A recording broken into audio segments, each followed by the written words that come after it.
Okay, we're here in Chapter 3 on inequalities in one variable. And this is Section 3.2 on compound inequalities. So inequalities that are combined together form compound inequalities. We have several types here. We have the and, or what's also called as the intersection inequality. Now this is the solution is true for both inequalities, so it has to be true for both. Then we have the or the union inequality. And here the solution is true for one inequality or the other or both of them. Okay, so this one's kind of the more general one. Basically, it's going to be the most possible answers as there is, whereas this one's going to be the most restrictive type of inequality. And then the tripartite, which we looked at in 3.1, and here the solution is within a range. Now the compound inequality with or the union. Now what we're going to do is we're going to graph each inequality, and then we're going to write the solution and interval notation from those graphs. And the solution is for both, which can be one interval or multiple intervals depending on how it works. Now, so let's work with this one. And so what we're going to do is we're going to solve union inequalities, solve the compound, and then give your answer in interval notation. And it's best after you solve the compound inequality to go ahead and then graph each of the inequalities, and notice there are two of them, and then that's going to help you decide what your final interval notation is going to be. So how are we going to do this? Well, we're going to solve this inequality, and then we're going to solve this inequality, and then we'll graph it. So what do we do here? Minus 7, because we want x by itself. And so that cancels, and we have greater than or equal to 12 minus 7 is 5. And then we still have our or, so we kind of remember that. Now we divide by 9, and so x is less than, well, 45 divided by 9 is a negative 5, okay? So when you look at that, you wouldn't be able to, unless you're really, really clever, be able to draw the interval notation. So what we do best is, now we're going to draw our number line. So we have one at negative 5, one at positive 5, and we're going to have x greater than 5, okay, or equal to. So we're going to have a closed circle here, and it's going to be like that. Now this one, x is less than negative 5, so that's going to be an open circle and less than that.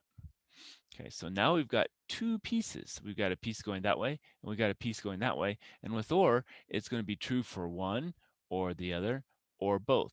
And so in this case, we have to do the or both. And so what we're going to do is we're going to write our interval notation. It's going to go from negative infinity to negative 5. That's an open circle, so that's a parenthesis.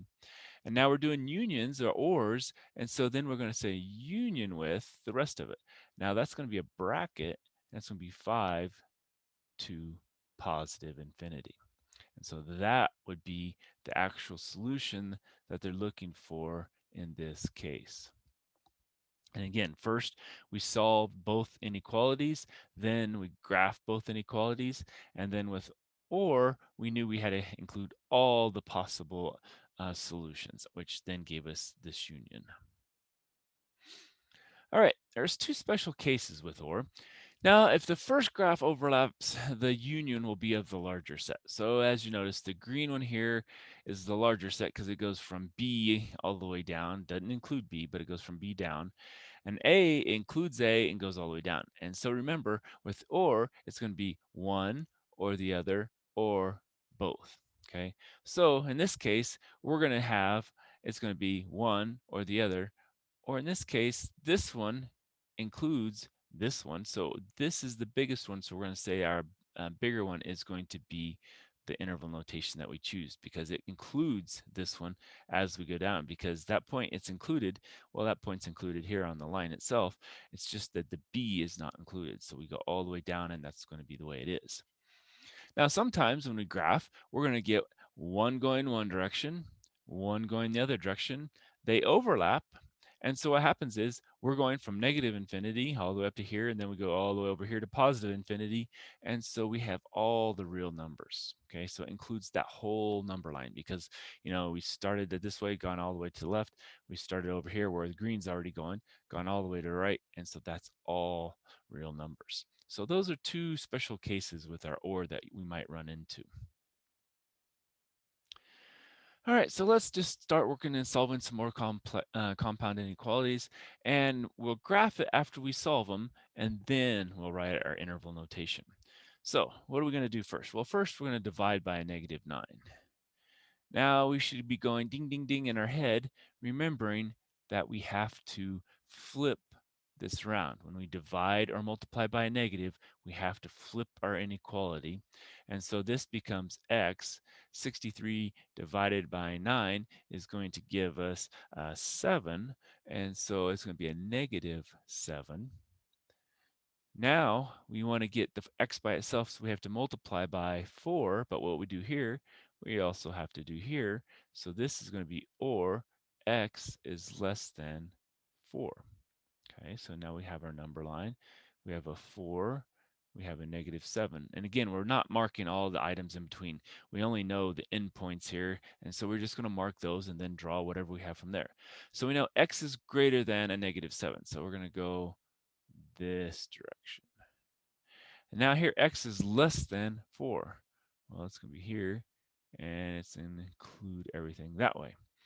Now, the key thing is with the or includes everything. Since this one includes that point, and this one includes that point, even though those 2 points are included on the respective, graphs, they are included in the other one. And so really our thing is going from -infinity to positive infinity. So that's one of those things we have to kind of be aware of about that it's all solutions. So, it's a solution in this one, or it's a solution in this one, or it's a solution in both. So in both, it's in both of these. Here it's a solution here, even though it's not here. Here's a solution here, even though it's not here. So we're covered the whole all real numbers in this case. All right, so that one was a pretty easy one. We just had to divide or multiply. Well, this one we have to do 2 steps, it looks like. First, we have to subtract 3. So now we have 7r is greater than. Now 59 minus that's going to give me 56. And so I'm going to divide by 7. And r is going to be greater than 8. Okay. Now what do we do? Well, I'm going to add 3. So those cancel. So I have a -6r is greater than 36. Now I have to divide by a -6. Again, ding, ding, ding, ding. We're going to switch that to less than. Divide that by a -6. And so we're going to say r, and that's going to be a -6. So now we draw our graph. So here's our -6. Here's our 8. So r is going to be greater than 8. So we don't have equal to. So it's going to be an open circle going that way. And it's going to be less than a -6. So it's going to go that way. Okay. Now because this is or, so we can go ahead and put our or there again. It's going to include this one, or a combination of both of them. So what we have is it's going from -infinity to -6 with a parenthesis, union, and then we're going from 8 parenthesis to positive infinity. And so that then would be our solution. So we have 2 pieces and we have to include both of them in the or. All right, so let's stop there and we'll come back with more.